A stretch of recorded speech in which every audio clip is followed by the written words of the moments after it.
Okay, well, I can't find my ring, but I've checked the videos that I record. A snap! Luckily I do that, and I've had it on recently, so I must have just now thrown it off when I was making the bed.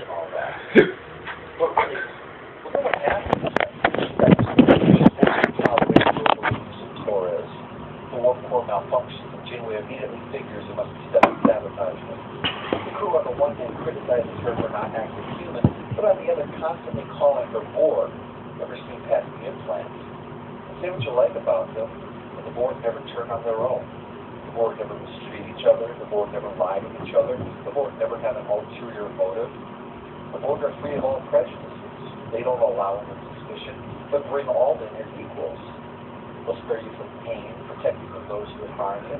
If the Borg decide you are too valuable to be lost, Seven, then there are trillions of drones that will stand between you and danger. You lose nothing of what you had and gain back everything that was lost. Why should someone whose home is a cargo bay standing up want to resist that? The Queen wants Seven to help him assimilate humanity, but Seven doesn't understand why the memories they no doubt taken from her while she regenerated wouldn't be enough. You are the only boy that will never return to the state of individuality. What about Bermudas? Well, I never liked him. The fellow member to my Unimatrix? Good riddance. Well, there was Hugh. He was malfunctioning. He kept saying third instead of three. And all the other drones on his ship, they worshipped an android. They're dead to me. Then there's that whole colony Chakotay ran into. Bunch of hippies. Look, you are unique, Seven. Really, you unique. The Queen decides to first work on reminding Seven of their purpose by taking her out for a little assimilation, kind of a mother-daughter thing. The Queen's yacht is deployed and accompanied by 2 cubes to assimilate one planet of only a few 100,000 people. Seven familiarizes herself with species. No bueno. Must do something about this now. Again, showing that the Borg are capable of analyzing something to try to understand it. Seven doesn't want to assimilate anyone, but the Queen hopes to change her mind. So she waits for the opposing ship to attack weapons that are capable of penetrating their shields, which means that the ship that they're on will be destroyed. Now, that doesn't matter with more drones, and the Queen will just deploy a new body. So the destruction of the ship is irrelevant to everyone except Seven, whose uniqueness will be lost if that happens. So she finally consults to devise a counter-strategy. It works, so the opposing ships are now helpless, and assimilation can now begin. Seven's ordered to go to the assimilation chamber to oversee it personally. We again see the similarities between the Queen and Janeway, as the Queen echoes Janeway's comments about the Hansen files. Janeway had said that she regretted pushing Seven too hard to look at them, and the Queen now says the same thing about assimilation, and suggests something easier. Seven goes off to repair some stuff, but at the distance of the screams of the captured people being processed by the Borg. What will happen? We'll discuss that on Wednesday in the final part of Dark Frontier.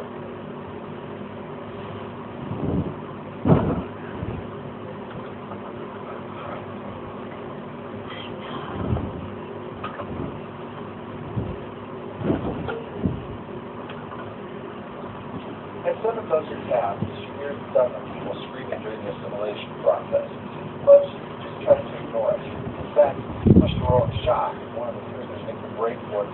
She instinctively grabs him, which is enough time for one of the nearby drones to give him a heaping helping of neck-nano probes. That's a lot, lady. To discuss 7 of 9 requires a bit of explanation, thanks in no small part to her execution on the show. 7 ranks is one of my favorite characters within the franchise, because she brought in something that was sorely needed for Voyager, namely a story arc. It's no coincidence that the other characters from Voyager that I like also had character arcs throughout the series, growing and evolving. I often skew Venom in the direction of Brennan Braga, but it only has to do with what he does, not anything I have against the man himself. So I can say with honesty that 2 examples of things he did right were developing the Doctor and introducing and developing 7 of 9. Hey, I may be a legal bastard, but I get credit where it's due. With 7, we have the situation of Picard from Best of Both Worlds and Emissary rolled into one, that of being assimilated and then removed from the collective. We've seen the impact on his character many times since, and that was only for a few days. Here we have someone who has spent most of her life as a drone, scared she would call a Gnostic one. That issue is now a central part of her series and amplifies that issue. I've got Paul Dr. Coffee, alongside the show. There are many who enjoy a chance to make one of that for what they give to us. One thing that intrigues me about a board drone is that to be an assimilated board is to be both victim and victimizer. You were caught, forced against your will to undergo horrific, possibly agonizing transformations to your body, and then have your mind linked to others and made all possible individual thoughts only of other things. From that moment on, you are an expendable tool, nothing more. You're irrelevant. Do your task and manipulate others just as you would, just as you would put their belief as yours were. I suppose you're one of those rare ones that is somehow just connected to the collective. If you like the card, well, you can probably have nothing more than a few personal grudges against you for what you've done. But if you're not so lucky, then you'll be with others who look on you as if you were still aboard, still one of the ones who caused all that pain and destruction, even though you had nothing to do with it, any more than a drop of water had been saved in what the tsunami does. That doesn't matter, because they hate the board for what they've done.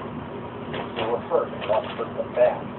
Well, you can't hurt the collective, but they can hurt you.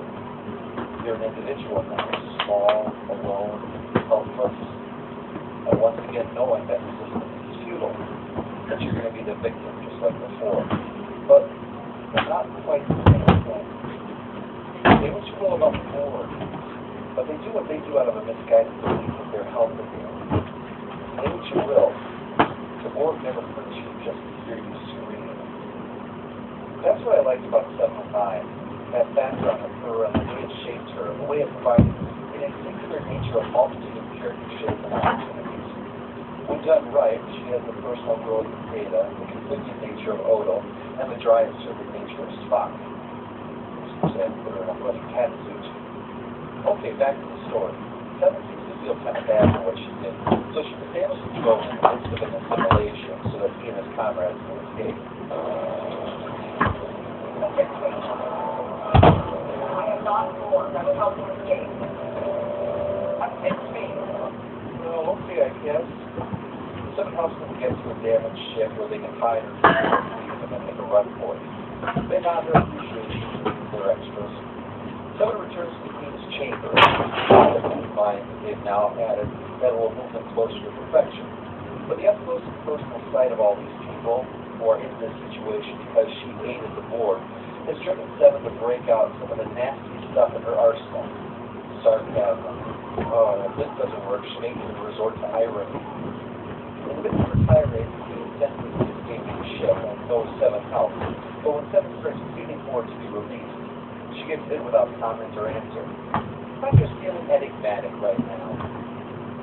Back on Voyager during all this, Chakotay's been reading some notes to Raven, so we get some more flashbacks.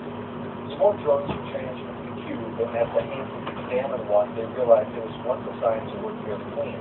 So they tag him like a fire and release him back into the wild before the Queen lighting it up. I thought they needed to regenerate in the alcove.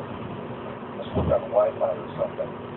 Chakotay says the signals picked up from the drone match the ones that Janeway identified flying at Cargo Bay 2. Janeway figures they should go after Seven and use whatever information the Hansons have to help them achieve that end. I've studied the wrong answers long enough to realize that as brilliant as the Hansons were, they made a fatal mistake. They became overconfident. They will make the same mistake. My plan will be to head to the heart of their territory, pass all their ships, storm through the throne room, and take Seven away by force if necessary.